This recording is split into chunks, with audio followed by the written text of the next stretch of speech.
Hi everyone, welcome to today's kitchen session. Why did people buy all that loo paper? Using psychology to explain panic buying. My name's Claire and I'm one of the HE advisors here at the University of Chester, and today I'm joined by Dr. Liz Whelen, Senior Lecturer in Psychology, who will be delivering the session, along with Vicky and Katie, who are both helping behind the scenes today. I'm going to start by just reassuring you that your video and audio are not shared at any point during the course of this session. And just in terms of how today will work, so I'll shortly be handing over to Liz. During Liz's presentation, you'll be able to ask questions in the chat function on the right hand side of the screen. You can ask questions anonymously if you wish. You just need to tick that box to say that you wish to be anonymous. You can also like other questions that people may have asked and answer any questions that Liz may pose to you by responding in the chat function. And then I'll hand over to Katie at the end of the presentation, who will ask Liz your questions on your behalf. So I think that's everything from me. So I'll hand over to you, Liz. What is panic buying? Well, panic buying isn't anything new. So Christmas is a time of panic buying. You know what it is, where you have to get that vital jar of something that has been on the cookery programmes that everyone is trying to get. So all those things are very common. Frequently when there's public health disasters, people panic buy stuff, things like bottled water, anything they think is going to be a problem to actually get hold of. So it's not a new thing, and it's often linked to the idea of scarcity, the idea that something will be difficult to get, either because it's very popular or they might not be easy to get hold of in the future. And particularly for things that might not be easy to get hold of in the future, people are very keen to then hoard substances.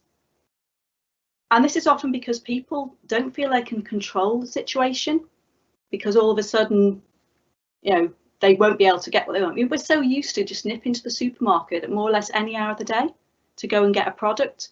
You know, you've run out of something, oh, just nip to the shop. If you've got an open all hours shop in your local area, then it's even more so. 7 days a week, more or less 24 hours a day, you can usually find somewhere selling what you want. If that's not there, then you feel panic, that sort of anxiety, that worry that all of a sudden you can't get what you want. It's not easy to get, and that is not a comfortable feeling. We're so used to getting what we want that we don't like not to get it, so we've got this lack of control. Now, we may have experienced some of this when we fail to get the vital present that we need to get. It may be for other reasons, but particularly memorable for most of us is the sort of Covid19 pandemic. This has been, for most people, what they think about when they think of panic buying, the extreme of it. So things not being in shops, things being restricted, so you can only get one of something or two of something. The uncertainty about when you leave for the supermarket, is something that you want going to be on the shelf or not? Or if you've managed to, by some miracle, get yourself an online shopping slot, how much stuff is not going to be there? Is your list at the top of things that aren't available going to outweigh the things that should be there?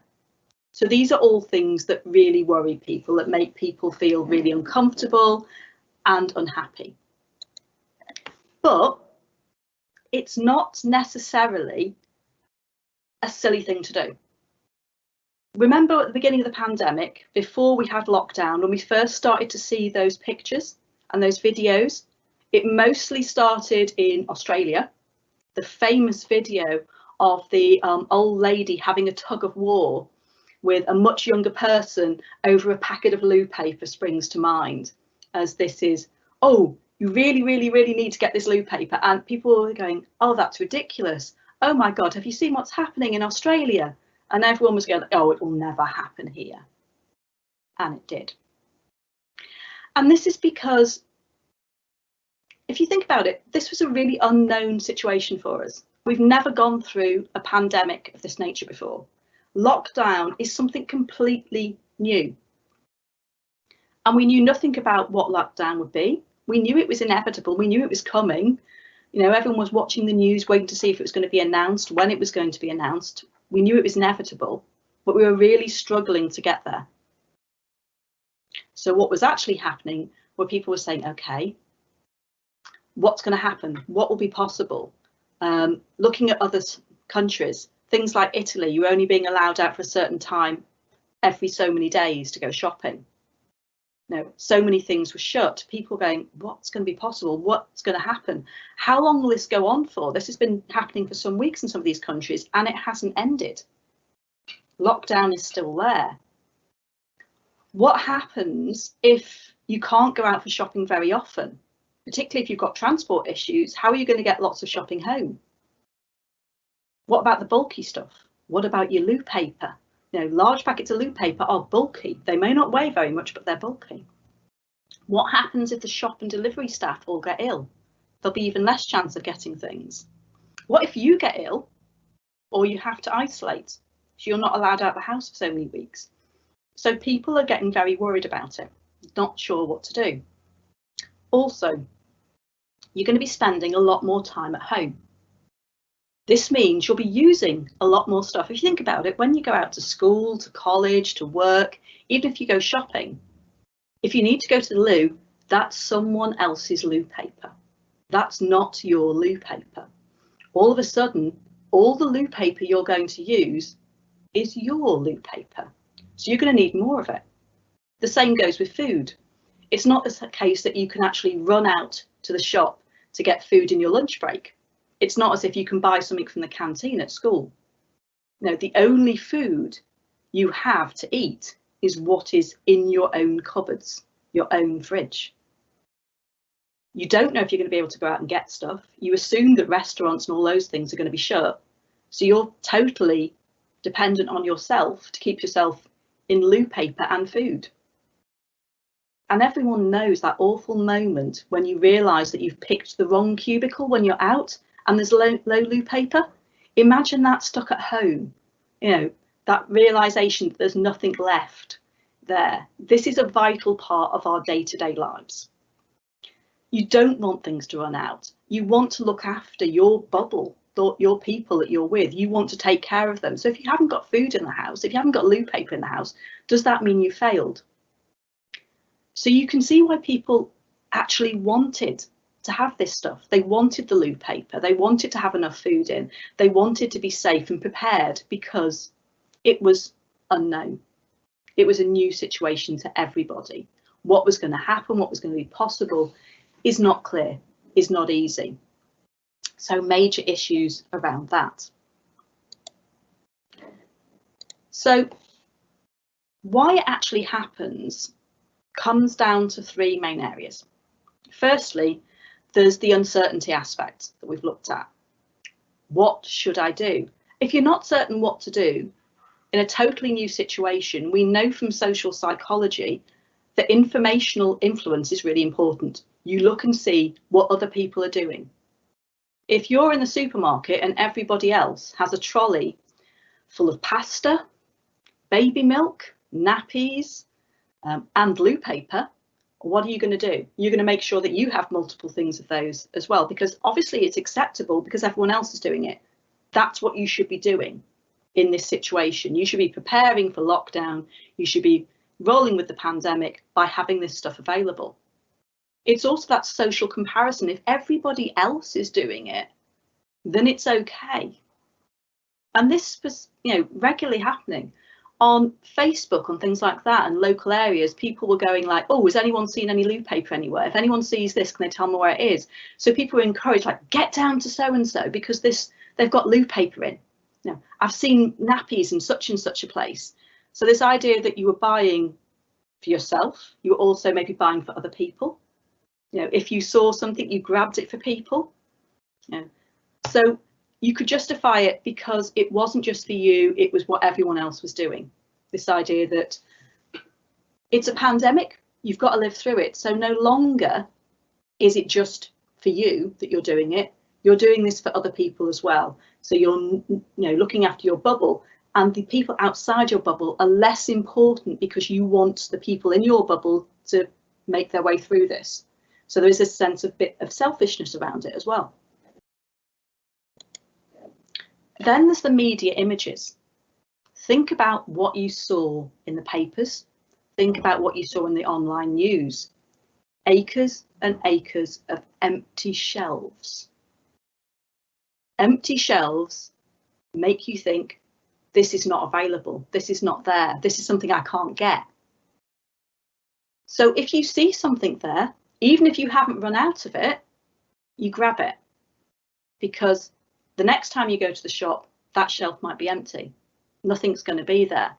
So you're trying to get these products, you're trying to get them because you want them to be safe, to look after your family, to prepare for everybody. And you know that everywhere doesn't have this. It's not possible to have this. So if you're lucky enough to see it, you grab it.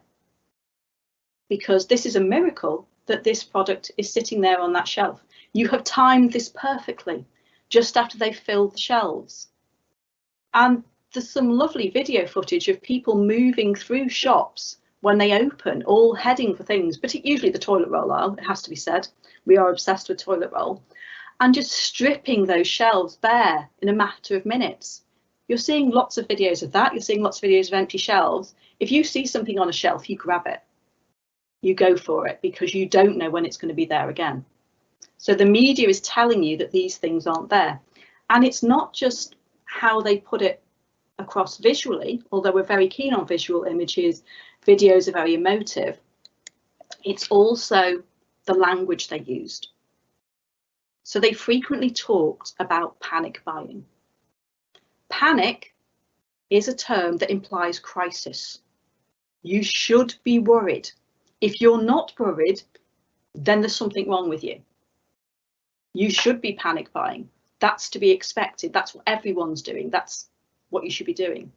They're using words like shortages, like empty shelves. These are all really emotive. These make people feel worried. People are already worried about COVID. They're fearful about catching it. The idea that if you go to the supermarket frequently because you can't find something means that you might put yourself more at risk. And that's coming through the stay home, don't go out messages coming through. So what do? When you go to the supermarket, you get as much as possible that you can do because you don't know if it's going to be there again. And it's a way of keeping you safe because you've minimised the number of times you have to go out. But all this emotive language is really based around very negative framing words. So it's emphasising the negatives, the worries, the not being able to get stuff. So it's making people worry. It's making people stressed. It's making people anxious. It's reinforcing the idea of scarcity. It's triggering fear.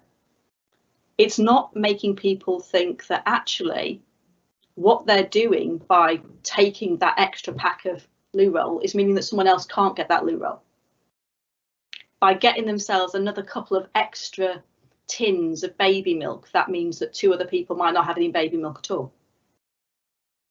It's making them feel that actually they're looking after themselves, but it's taking away that sense of looking after other people.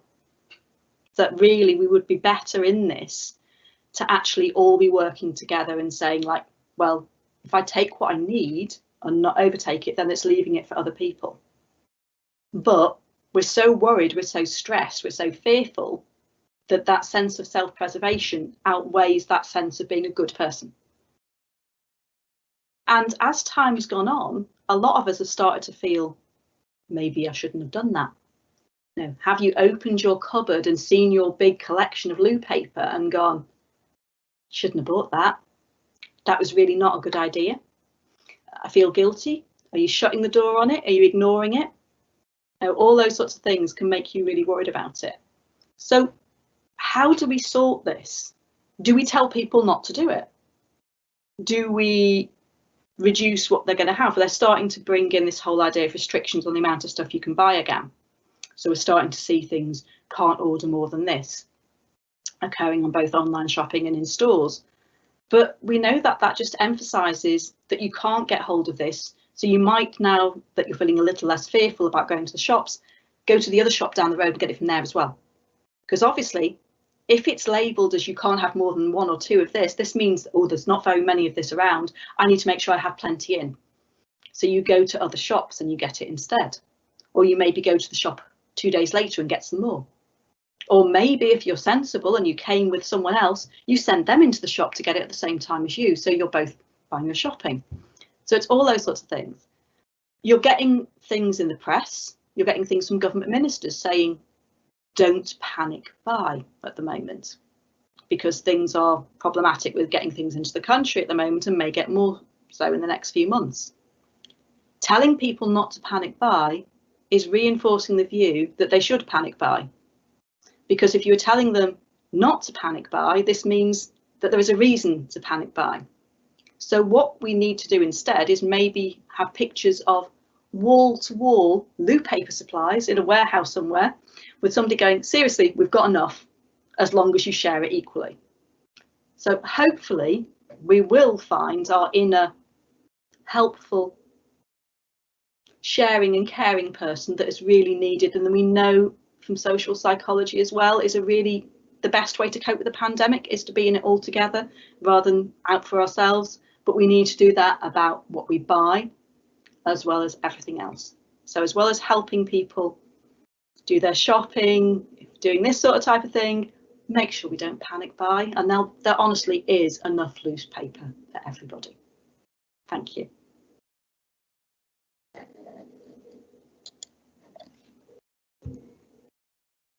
That's brilliant. Thanks for that, Liz. That's really interesting. And I could actually, it's like you always had a window into my mind, those things that everybody was thinking, like, oh, maybe I shouldn't have done that. Maybe that wasn't the right thing to do. But yeah, it's certainly been an interesting period, and that's given me a great insight into why maybe I did the things that I did. So we're just going to ask Katie. Katie, I don't know if any questions have come in yet that you've got to ask Liz. So we've got a couple of questions. And while I'm asking these, we'll just see if any more come in on the Q&A at the side. So first of all, someone would like to know, did you actually go out and panic buy yourself? I sort of purposely tried not to the extent that we almost ran out of loo paper. We were on the last couple of sheets quite literally before I found some, but there were two things I did sort of stock up on. One of those is dog food, and in my defence, one of my dogs has a very delicate stomach. Only eats dog food from one particular main pet shop chain that happens to be very local to the university. So I did bulk buy his dog food before we closed down, so that I had some in because I wasn't sure if they're going to be open. And the other thing I did bulk buy was coffee. Me without coffee is not a good thing. So I always made sure I had about 2 or 3 weeks worth of coffee capsules in the house at any one time. So I was never going to run out of coffee. Definitely two very important things to have in the house as well. So you did talk a lot about obviously people acting irrationally and obviously not thinking of others as much and caring more about their own supplies. Now people have had chance to think about that, and kind of if the guilt kind of has set in from the first lockdown, do you think that'll make people act differently this time now more restrictions are in place? The nice, kind person in me would like to say yes, but the realist in me thinks that it may or may not. It depends a lot on how the media whip up sort of chaos and crisis and things like that. And if they do the same thing again, then people are going to be like, well, I know I shouldn't, but there'll be lots of buts. And like, I know I shouldn't do this, but. So everyone really wants to protect their own little family, their own little set of individuals. And you can understand that. Food, loo paper, they're essential. Yeah. So it's like, I might be denying it from someone else, but it's really, really, really important. So that it's quite easy to justify it to yourself. And yes, I have got quite a lot of coffee in the cupboard still. I suppose it does depend a lot on kind of the influence that the media has as well, and how much information we have now. That does influence people as well quite a bit. So one other question that we've got is, what do you think the government should be doing to make sure that it doesn't get as bad as it did last time? Supply chains are important, so they need to work on those, and that is a government level issue. So they're going to have to work on how they get food to people, but they're going to have to think about maybe more so what did happen to a slight extent during the first big lockdown was the supermarkets started working together. So making sure that if one set of supermarkets were struggling, that they'd actually share some of their food and products around themselves. And I think that is the way to do it, to look at it as a central issue, not as a Tesco's issue, a Sainsbury's issue, an Aldi issue, but actually look at it. We've got to keep people fed. We've got to keep people in loo paper. How are we going to do this? Thank you. We've got another question coming now. So Hayley has asked, what, again, similar thing, what could the government have done differently to discourage people from panic buying? A lot of it's about the messaging. So I think they needed to go on and say, look, there is plenty of stuff there for everybody. There may be a few shortages at the moment, but that's because everyone's bought stuff. You know, if you think about it, shops work to a just-in-time scenario. So at Christmas, they know it's going to be busy, so they have extra stuff secreted away in warehouses. They weren't expecting the pandemic, so they didn't have that backup supply. I think now they're better prepared for it because they know these situations are likely to happen, so they should have a better supply going forward. But we do need to educate people that if you buy loads of stuff, then that means someone else can't buy loads of stuff. And maybe we need to pull on people's heartstrings. And, you know, here's Gran. Gran has run out of food because this person bought it. So Gran is, you know, eating bread tonight with nothing on it because Gran has nothing else in the house because you bought it. So play on the fact that we're making people feel that actually we should be looking after all of our Grans, not just our own Gran. Yeah, completely agree with that. And I think obviously education is a massive thing for people, and learning from the mistakes that were made last time, so that it doesn't happen again with new restrictions. So just another question to add to that. Do you think that closing aisles with non-essential products had a negative impact overall? Yeah, I think it did, because actually it makes people think that I can't get hold of those. So they start to think about, how am I going to get that? So they're starting to get, even though it's not an essential product, that panic's going about things in general. And actually, if you're going to have certain shops open, then if they're socially distanced, then they, you know, you should be able to get whatever you want from them. Because actually, for some people, a set of kids' pajamas might actually be essential because their kids just wrecked their last pair. So how do you decide what is essential and what isn't? And we're coming up to Christmas. People like to space their purchases out. If you can't get your purchase, if you left it to the last minute to get your kids Christmas present or birthday present, and you can't get it because the shop won't sell it to you, even though you can see it on a shelf that's walled off from you, that's not helpful. Thank you. So that was really fascinating to listen to, and I think that would have actually helped a lot of people think about their actions as well, and maybe act a bit differently, you know, listening to everything you've said today. So that is, I don't have any more questions at the minute. But thank you to Hayley who sent in your questions there, and I think we're back over to Claire now. Yeah, that's brilliant. So thanks a lot for that, Liz. Like Katie said, that was really, really interesting. And let's hope that it does make people sort of think twice about their actions in the coming months, when things are likely to get a little bit tougher for us all. So that does round off things for today. We hope you've enjoyed the session. We hope you found it useful. We have got a number of sessions running throughout December and January, and even February. We're running into February now. So if there are any, you know, have a look at our schedule. If there are any that you're interested in, then do sign up for them, because we'd love to see you at some of the other sessions as well. But that's all for tonight. So I wish you all a lovely evening, and we hope to see you again. Thank you.